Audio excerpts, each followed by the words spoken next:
আমার লাইফে আইসা আর কি করবা? আমি তো কষ্ট পাইতে পাইতে এখন নষ্ট হয়ে গেছি। তবে কি তোমায় পাবো না? হঠাৎ করে একদিন এই দুনিয়া ছেড়ে চলে যাব, সেদিন আর কারো আমার প্রতি অভিযোগ থাকবে না।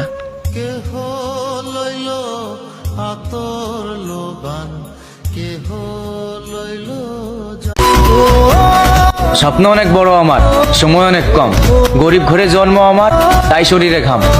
প্রতিবার হেরে যাওয়ার ভয় মনের ভিতর নিয়ে বাঁচতে হয়। একবার আমার জায়গায় এসে দেখো, বুঝতে পারবা সিগারেট কেন জ্বালাতে হয়।